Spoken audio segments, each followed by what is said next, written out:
Hello, I'm Maruk Said, your microbiology guide. Let's explore in-depth micro techniques and uncover groundbreaking insight together on this educational journey into the fascinating realms of microbes. Neisseria meningitidis, also known as N. meningitidis or simply Meningococcus, is a gram-negative, round bacterium responsible for causing meningitis in humans. It can also lead to severe life-threatening conditions such as sepsis and disseminated intravascular coagulation. Neisseria meningitidis has a thin peptidoglycan layer, preventing it from retaining the crystal violet dye during gram staining. Instead, like other gram-negative bacteria, it takes up the safranin dye and stains pink. Typically, N. meningitidis exists in pairs, known as diplococci, arranged side by side, giving them a coffee bean-like appearance. They are also non-motile, non-spore-forming, and obligate aerobes, which means that they absolutely need oxygen to grow. Finally, they're catalase and oxidase positive, which means they produce both these enzymes. If you have watched till here, don't forget to subscribe to Family of Science Lovers. Press the bell icon button so you are always updated. N. meningitidis grows on a specialized chocolate, agar known as Thayer-Martin agar, which primarily contains sheep's blood. To prevent the growth of unwanted bacteria or fungi and promote the optimal growth of Neisseria species, antimicrobials such as vancomycin and nystatin are often added to the medium. Other Neisseria species, such as N. gonorrhoeae, share similar characteristics with N. meningitidis. To distinguish between them, the maltose fermentation test is performed. The key difference is that N. meningitidis can ferment maltose, while N. gonorrhoeae cannot. In this test, a pure culture sample is transferred into a sterile tube containing a mixture of phenol red and maltose, then incubated at 36 degrees Celsius for 24 hours. If N. meningitidis is present, maltose fermentation produces acidic byproducts, turning the solution yellow. In contrast, with Neisseria gonorrhoeae, the solution remains red. Neisseria meningitidis possesses several virulence factors, acting like assault weaponry to attack host cells and evade the immune system. First, it is encapsulated, meaning it is surrounded by a polysaccharide layer known as a capsule. This capsule features pili, hair-like extensions that enable the bacteria to attach to host cells.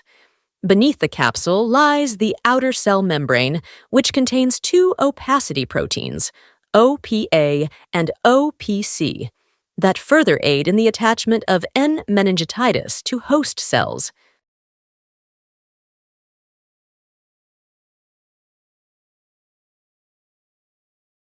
In addition, N. meningitidis produces toxins, the most significant being IgA protease, a toxic protein that enables the bacterium to destroy immunoglobulin A. IgA is an immune protein present in nasopharyngeal mucosal secretions that normally opsonizes invading bacteria, tagging them for recognition and destruction by neutrophils. By producing IgA protease, N. meningitidis neutralizes this first line of mucosal defense. However, not all IgA molecules are eliminated, meaning some N. meningitidis bacteria are still opsonized and subsequently targeted by neutrophils.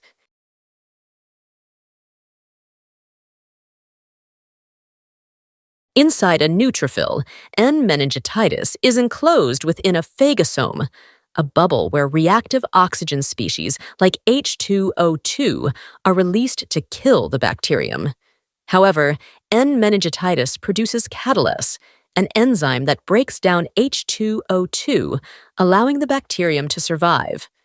As a result, N. meningitidis takes over the neutrophil, using its energy resources to multiply. Eventually, the neutrophil becomes overloaded, bursts open, and releases N. meningitidis into the bloodstream, a condition known as Meningococcemia.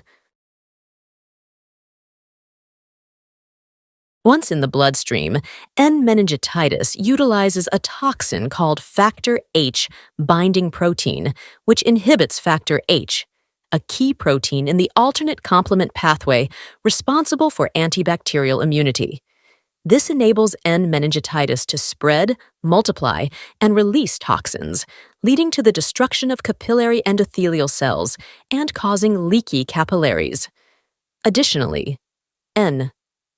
meningitidis possesses a cell wall antigen known as lipo-oligosaccharide, which can trigger a widespread immune response. This reaction may result in sepsis, where blood vessels dilate, causing a drop in blood pressure and reducing blood flow to vital organs. If you have watched till here, don't forget to subscribe to Family of Science Lovers. Press the bell icon button so you are always updated. Ultimately, meningococcal sepsis can lead to disseminated intravascular coagulation. This occurs because damaged endothelial cells release procoagulant-like tissue factor, triggering clot formation within blood vessels, which depletes platelets and clotting factors. As a result, severe bleeding can occur throughout the body. If excessive blood accumulates in the adrenal gland, the increased local pressure can cause adrenal blood vessels to collapse, leading to ischemia and, eventually, necrosis of hormone-producing cells, a condition known as Waterhouse-Friderichsen syndrome. The resulting deficiency of adrenal hormones, particularly aldosterone and cortisol, can further exacerbate the shock. The good news is that meningococcus can colonize the nasal and pharyngeal mucosa in many individuals without causing harm, as long as the immune system keeps it in check, limiting its growth and preventing it from entering the bloodstream. However, problems arise in individuals with weakened immune systems, such as infants and the elderly. Other conditions that compromise immunity include HIV infection, diabetes, malignancy, and alcohol abuse. Additionally, since the spleen plays a crucial role in defending against encapsulated bacteria, N. meningitidis infections are more common in individuals who have undergone a splenectomy, surgical removal of the spleen, or those with sickle cell disease who experience functional asplenia. Meningococcemia most commonly leads to meningitis. In fact, N. meningitidis is the only bacterium known to cause meningitis epidemically, particularly among individuals living in close quarters, such as soldiers in camps or larger communities relying on the same fresh water source. Meningitis occurs when the bacteria travel through the bloodstream to the brain and use their toxins to break through the endothelial cells of the blood-brain barrier. This allows N. meningitidis to enter the cerebrospinal fluid, leading to meningitis. Individuals with meningitis typically experience symptoms such as headache, fever, and neck stiffness. In cases of meningococcemia, a characteristic petechial rash may develop, small red or purple spots that commonly appear on the trunk and lower extremities. When sepsis occurs, signs of shock may also be present, including hypotension and tachycardia. Diagnosis involves blood cultures to detect Neisseria meningitidis in the bloodstream, along with a lumbar puncture for cerebrospinal fluid analysis and culture. Treatment requires the immediate administration of Ceftriaxone, which may later be switched to penicillin G based on antibiogram results. Additionally, close contacts of the affected individual should receive prophylactic treatment with Ceftriaxone, rifampin, or ciprofloxacin to prevent infection. Finally, vaccination is recommended for individuals at risk of meningococcal infection, including babies, children, teenagers, adults with spleen-related conditions, and those traveling to regions where N. meningitidis is endemic. Currently, there are two types of vaccines available against Neisseria meningitidis. The meningococcal conjugate vaccine is typically administered to children and teenagers, while the meningococcal recombinant vaccine is generally given to adults. To recap, Neisseria meningitidis is a gram-negative diplococcus that grows on Thayer-Martin agar. It is non-motile, non-spore-forming, oxidase-positive, catalase-positive, and capable of fermenting maltose. Its virulence factors include the capsule, pili, and proteins such as OPA, OPC, IgA protease, and LOS. Meningococcemia primarily leads to meningitis, but it can also cause severe conditions like sepsis, disseminated intravascular coagulation, and Waterhouse-Friderichsen syndrome.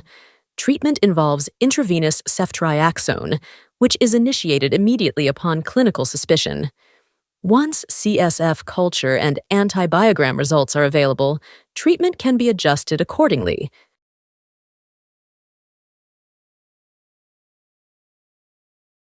Thank you so much for watching. Don't forget to subscribe to my channel, press the bell icon button. Thank you!